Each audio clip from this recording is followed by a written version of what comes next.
Selamat datang kembali teman-teman di channel Mendongeng. Semoga kalian semua dalam keadaan sehat-sehat semua ya. Jangan lupa jaga kesehatan. Mari kita lanjutkan kembali dongeng yang belum tuntas yang lalu.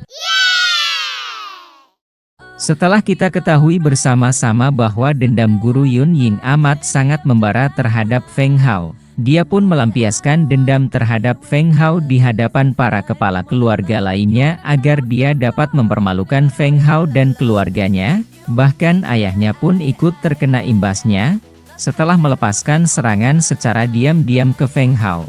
Ayahnya pun tidak luput terkena serangannya, dengan tekad yang membaja Feng Hao menantang Guru Yun Ying untuk bertarung kembali, setelah 3 tahun yang akan datang, untuk menerima satu pukulan agar harga dirinya dan keluarganya dapat dikembalikan. Feng Hao pun bersumpah akan mengingat dan membalas penghinaan dari Guru Yun Ying ini dengan berlipat ganda. Jika itu tidak terjadi maka Feng Hao akan mengakhiri hidupnya saat itu juga. Inilah sekilas apa yang terjadi pada episode sebelumnya.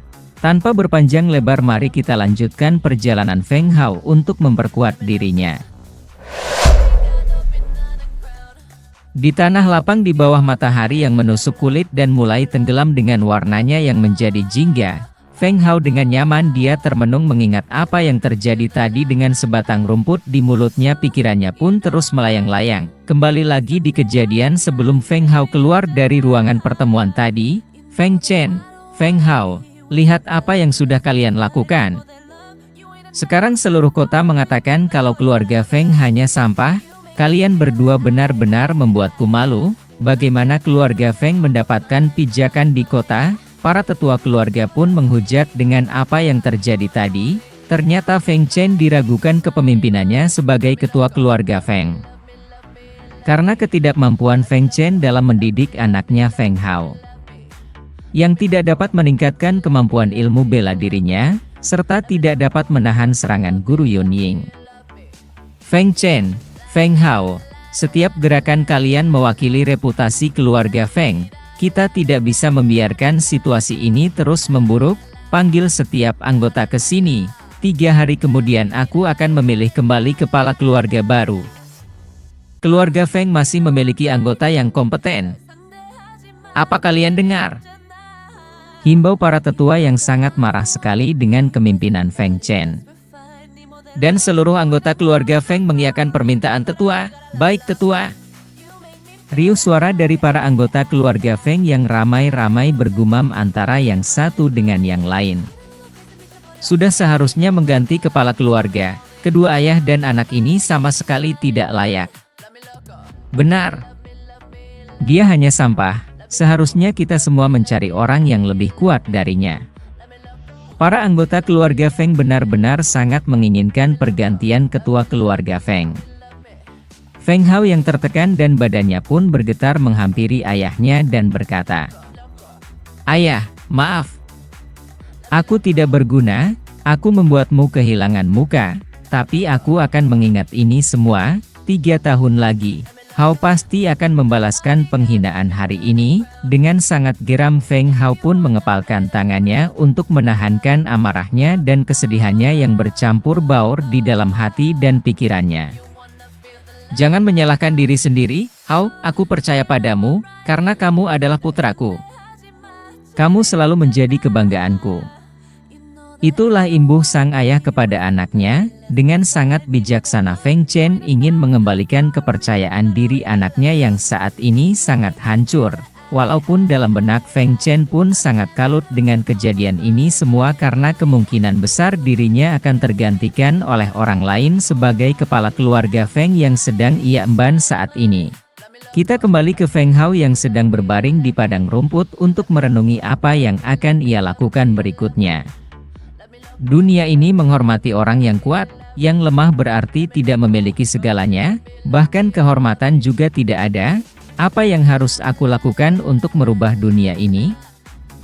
Dengan lantang dan bersuara keras Feng Hao mengumpat dengan sistem yang ada di daratan jiwa bela diri ini. Dirinya sangat tidak mau ini terulang dan terjadi kepada orang lain selain dirinya. Seketika itu suara asing pun terdengar yang entah dari mana datangnya sehingga Feng Hao pun tersentak. Itu mudah. Jadi kuat saja. Suara itu menjelaskan. Feng Hao pun segera tersentak dan terbangun dari tidurannya sambil berteriak. Siapa yang berbicara? Keluar! Dengan tatapan yang sangat aneh yang tertuju pada perutnya, Feng Hao pun tercengang. Suara itu kembali keluar dan berkata, kau tidak perlu berteriak dan kau tidak perlu mencari aku ada di dalam tubuhmu. Dengan sangat takut dan khawatir, Feng Hao pun membalas perkataan dari suara tadi. Apa? Kamu makhluk yang berada di dalam tubuhku? Kamu yang ada di balik apa yang terjadi kemarin, bukan? Masih teringat jelas dalam kepala Feng Hao apa yang dilakukan makhluk itu kepada Guru Yun Ying, sehingga Guru Yun Ying sangat marah karena makhluk itu hampir membunuh Guru Yun Ying dengan menghisap kekuatan jiwa bela dirinya. Iya, tidak perlu berterima kasih kepadaku. Aku sudah lama beristirahat di tubuhmu dan ingin keluar untuk bersenang-senang. Apa kamu ingin aku membantumu untuk menjadi lebih kuat dari saat ini? Dengan tanpa rasa bersalah, makhluk dalam diri Feng Hao pun ingin membantu Feng Hao untuk menjadi lebih kuat dari saat ini. Di dalam duduknya, Feng Hao berkata kepada makhluk yang berada dalam dirinya. Untuk menjadi lebih kuat, itu cukup sulit. Sebaiknya kamu keluar dari tubuhku sekarang juga. Ramuan obat beberapa tahun ini kamu yang memakannya, kan? Dengan tebakannya yang tepat, dan Feng Hao mengutarakan keinginannya agar makhluk itu segera keluar dari tubuhnya. Aku memang yang memakan ramuan obatmu, tapi tubuhmu memiliki jiwa bela diri yang tidak berwujud. Sebelum aku masuk ke dalam tubuhmu, kamu juga tidak memiliki banyak kemajuan dalam fisik bela dirimu. Itu sebabnya aku menawarkan untuk membantumu menjadi lebih kuat karena jiwa bela dirimu tidak berwujud. Orang sepertimu harusnya mempelajari seni derivasi. Jika tidak, kamu tidak akan pernah mengalami kemajuan untuk mencapai atau melebihi tingkat prajurit. Makhluk dalam tubuh Feng Hao pun menjelaskan apa yang sebenarnya terjadi di tubuh Feng Hao dan ia pun memberikan jalan keluar untuk itu semua. Feng Hao pun terkejut dan tidak pernah mendengar tentang apa yang dijelaskan dari makhluk itu. Dengan penuh rasa penasarannya, Feng Hao pun berkata, seni derivasi. Iya. Ciri yang paling berbeda dari jiwa bela diri tak berwujud adalah bahwa mereka tidak dapat memusatkan jiwa bela diri mereka. Tidak peduli seberapa keras kamu berlatih, kamu selalu lebih lambat dari yang lain. Dan seni derivasi ini merupakan latihan untuk orang fisik khusus sepertimu. Tentu saja semakin kuat ilmunya semakin berbahaya. Kamu mungkin akan cacat atau dalam situasi terburuk, kamu mungkin akan bisa terbunuh. Penjelasan yang sangat membahayakan hidup Feng Hao dari makhluk yang masih berdiam di dalam tubuhnya. Feng Hao pun dengan tekad yang bulat dan dendam yang mendalam ia pun membulatkan itu semua dan berniat untuk menjadi lebih kuat. Aku akan berlatih seni derivasi ini, aku ingin menjadi kuat, aku yang seperti ini tidak ada bedanya dengan mati. Aku tidak punya banyak waktu tersisa, selama masih ada harapan, aku akan berusaha sebaik mungkin untuk menghadapinya. Aku adalah kebanggaan ayah, aku tidak akan mengecewakannya. Feng Hao pun berujar, suara makhluk itu pun keluar kembali setelah mendengar ujaran Feng Hao. Baik, aku tidak salah menilaimu. Aku memutuskan untuk berinkarnasi dan mengajarimu. Jangan sampai kamu takut dengan melihat sosok fisikku. Dengan sangat terheran-heran Feng Hao pun berkata inkarnasi. Feng Hao pun terkejut karena terjadi sesuatu di dalam tubuhnya yang bergejolak. Apa? Ada sesuatu ingin mencoba keluar dari tubuhku. Tanpa peringatan ataupun persiapan yang cukup dan seolah-olah memaksa mendorong keluar, makhluk itu sangat menyiksa tubuh Feng Hao dengan dorongannya. Feng Hao pun berteriak dengan keras, astaga, tubuhku rasanya seperti mau meledak. Ini sangat menakutkan, apakah aku masih bisa menyesal? Erangan Feng Hao sangat menyayat-nyayat karena sangat sakit sekali, tubuhnya pun bergetar begitu hebat menahan rasa sakit yang sangat. Cahaya keemasan pun akhirnya muncul dari dalam perut Feng Hao yang masih berwujud seperti asap. Masih diselimuti cahaya keemasan yang sangat menyilaukan dan sangat tajam terdengar suara. Sudah. Bocah kecil, aku sudah keluar, kamu bisa membuka matamu.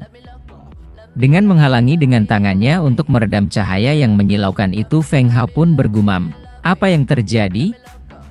Ia masih sangat samar-samar ingin melihat makhluk apa yang keluar dari dalam tubuhnya, yang sangat menyakitkan tadi.